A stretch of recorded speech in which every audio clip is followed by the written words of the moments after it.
Hello guys, आज का जो हमारा टॉपिक है वो है टीथिंग प्रॉब्लम।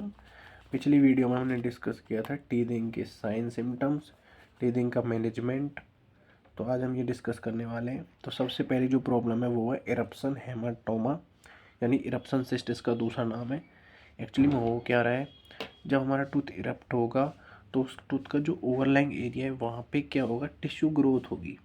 हेमाटोमा यानी कि सिस्ट जो है, यहाँ पे कह रहे हैं हम इसको इसलिए कह रहे हैं कि ओवरलाइंग ग्रोथ होगी टिश्यू की, जो कि कहलाएगी इरप्शन हेमाटोमा।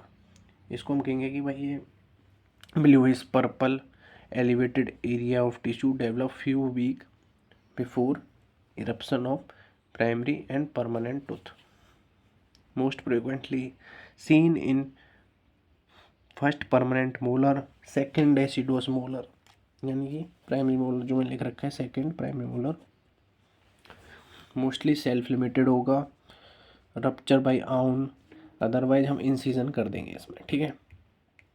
सेकंड है eruption sequestrum.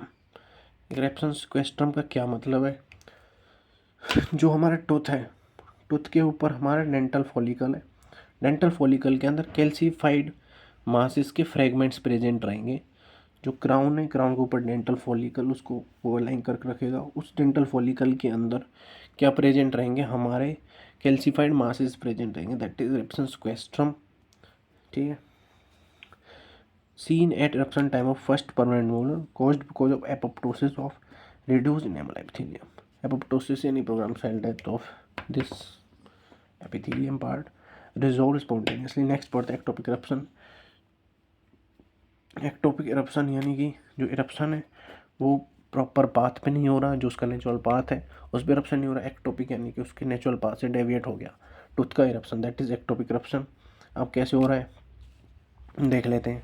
A condition in which the permanent tooth, because of deficiency of growth in the jaw or segment, assumes a path of eruption that intercept a primary tooth, cause premature loss, and produce consequent malposition of permanent tooth.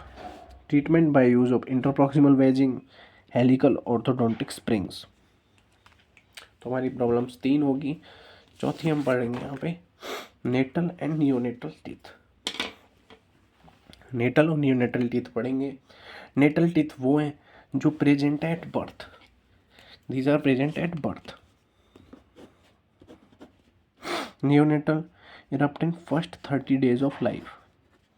अगर हम बात करें natal teeth की, these are prematurely erupted primary tooth known as fetal tooth, congenital teeth, pre-deciduous teeth and dentition precox. Dentition precox है, ठीक है। प्रीवेलेंस की बात करें तो नेटल नियोनेटल में जो रेशियो हुआ 3:1, मोर कॉमन इन फीमेल। ये natal neonatal teeth more common female में। मोस्ट कॉमनली अगर हम बात करें कि भाई अलग अलग टीथ के इंसिडेंस के बेस पे बात करेंगे हम कि अलग अलग टीथ में क्या रेशियो है, क्या परसेंटेज है।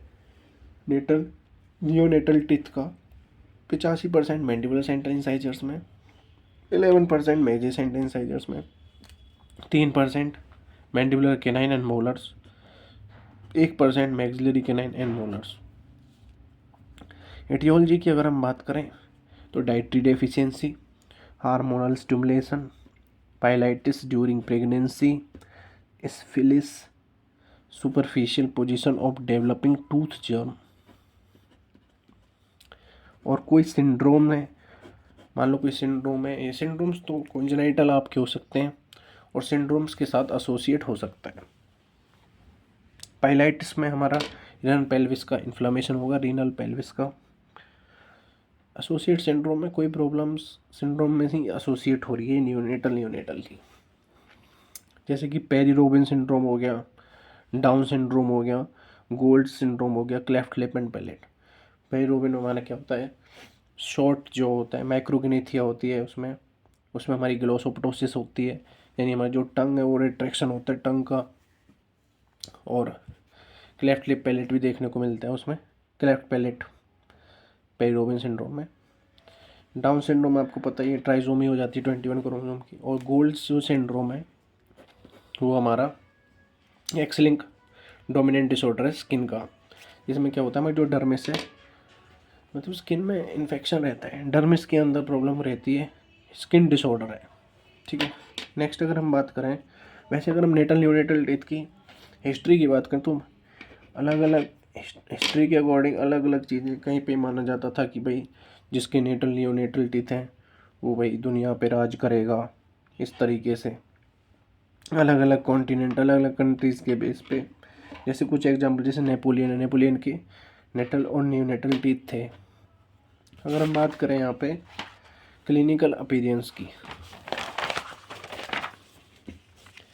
क्लिनिकल अपीयरेंस में अगर हम बात करें, जो हमारे नेटल टीथ है वो कैसे दिखेंगे, small conical yellowish with hypoplastic enamel. अलग अलग कैटेगरी में टूथ आएंगे 1 2 3 4 के अकॉर्डिंग, जैसे कि सेल लाइक क्राउन है, shell like crown structure attach to alveolus loosely, वो आएगा कैटेगरी 1 में। और solid crown attach to alveolus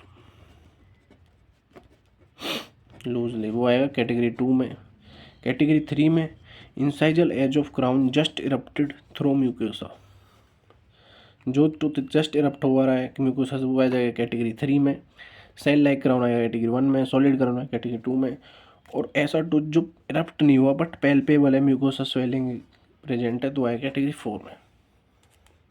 histology में बात करें तो हाइपोप्लास्टिक इनेमल है, absence of root formation, vascularised pulp, irregular dentin formation, lack of cementum formation उस टूथ के अंदर है। किसमें, नेटल न्यूनेटल में। मैनेजमेंट किस तरह की, हम रेडियोग्राफ पे चेक करेंगे टूथ को, भाई सुपरन्यूमरी टीथ है, नॉर्मल टूथ है, नॉर्मली अगर प्रेजेंट है, एसिम्टोमेटिक है तो कोई नहीं, सिम्टोमेटिक आ रही है तो हम या तो उसको एक्सट्रैक्शन कर देंगे या उसकी शार्प एजेस को ग्राइंड कर देंगे। ठीक है।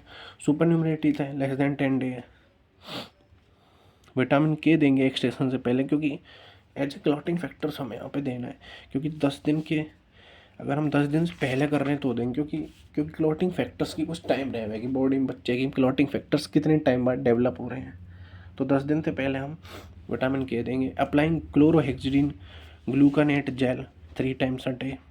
यूज़ ऑफ ब्रेस्ट पंप, क्योंकि ब्रेस्ट पंप इसलिए यूज़ करेंगे क्योंकि ब्रेस्ट को क्या कर सकते हैं, ब्रेस्ट पे टूथ लगेंगे फीडिंग के टाइम पे, तो टूथ स्क्रैप कर सकते हैं, वहाँ पे इन्फ्लेमेशन कर सकते हैं ब्रेस्ट पे, इसलिए। कॉम्प्लिकेशंस में बात करें तो नेटल न्यूनेटल टीथ की वजह से ट्रॉमेटिक अल्सरेशन हो सकता है टंग के वेंट्रल सरफेस पे, फ्रेन्यूलम पे और लिप पे।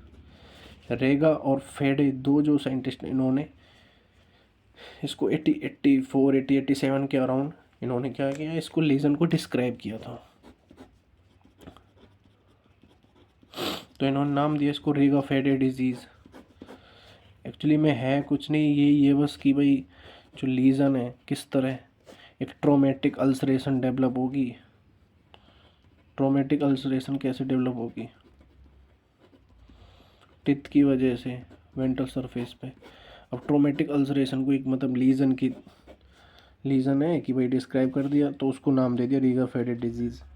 इसके अदर नेम है नियोनेटल सबलिंगुअल ट्रोमेटिक अल्सरेशन, या फिर सबलिंगुअल फाइब्रोग्रेनुलोमा, या फिर ट्रोमेटिक एट्रोफिक ग्लोसाइटिस। ये 3 नाम है इसके, देख लो भाई। Neonatal sublingual traumatic ulceration, traumatic atrophic glossitis और सबलिंगुअल फाइब्रोग्रेनुलोमा, नाम से ही पता चल रहा है यार। ठीक है, तो आई होप आपको समझ आई होगी, ये टॉपिक आपको समझ आया होगा। प्रॉब्लम्स वही टीथिंग में क्या क्या थी, इतनी टफ भी नहीं थी और आपको समझ आएगी। तो थैंक यू गाइज़।